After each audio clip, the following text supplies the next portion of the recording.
Hello বন্ধুরা, আমি আছি নিউ দীঘার সমুদ্র সৈকতে। এখান থেকে আমি অমরাবতী পার্কের ব্লগ করতে চলেছি। চলুন অমরাবতী পার্কে আমরা প্রবেশ করি।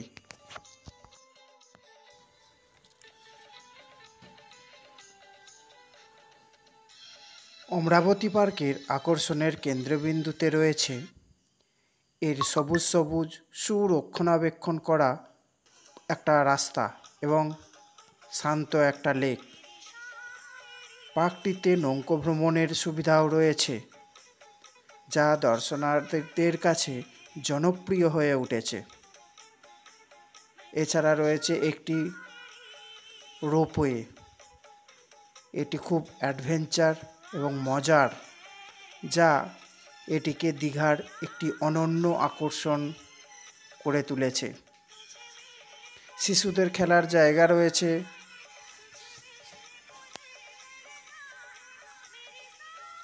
পর্যটন বিকাশের জন্য উন্নয়নমূলক উদ্যোগের অংশ হিসাবে প্রতিষ্ঠিত অমরাবতী পার্কটি এই এলাকার একটি গুরুত্বপূর্ণ আকর্ষণ হয়ে উঠেছে।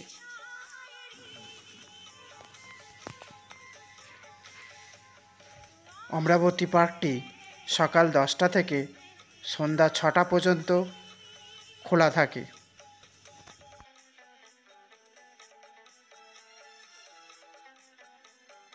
লেকটিতে বোট সাফারির জন্য শেয়ারিংয়ের ব্যবস্থা আছে।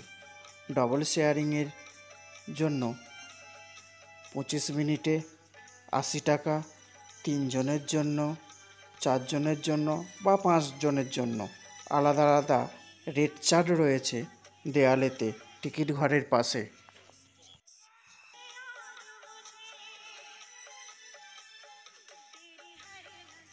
পার্কটিতে প্রবেশ মূল্য পার হেড 10 টাকা করে।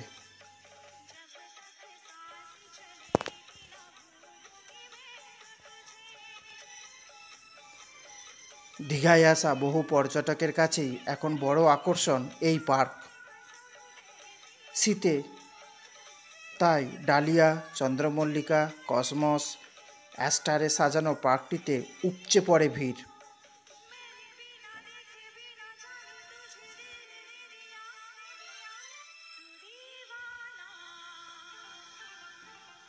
সাধারণত প্রতিদিন হাজারখানেক পর্যটক আসেন এই পার্কটিতে।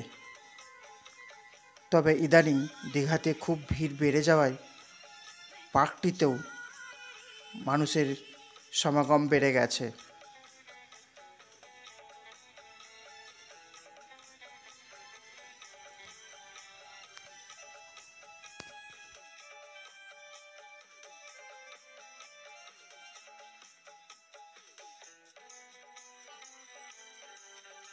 এই পার্কটির দায়িত্বে রয়েছে দীঘা শঙ্করপুর উন্নয়ন পর্ষদ। প্রযুক্তিগত অসুবিধার কারণে পার্কটির অডিও সিস্টেম বন্ধ রয়েছে দেখলাম। শীঘ্রই তা চালু করা হবে বলে এক আধিকারিক জানালেন।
শীতের মরশুমে এখানে ডালিয়া, চন্দ্রমল্লিকা, কসমস, অ্যাস্টার প্রভৃতি ফুলে উপচে পড়ে এই পার্কটি ঘিরে।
আপনাদের এই পার্কটি কেমন লাগলো তা কমেন্ট বক্সে জানাবেন। আপনারা যদি আমার চ্যানেলে নতুন হয়ে থাকেন সাবস্ক্রাইব করে পাশে থাকার চেষ্টা করবেন। এই ব্লগটা এখানেই আমি শেষ করলাম। দেখা হচ্ছে পরবর্তী ব্লগে খুব শীঘ্রই।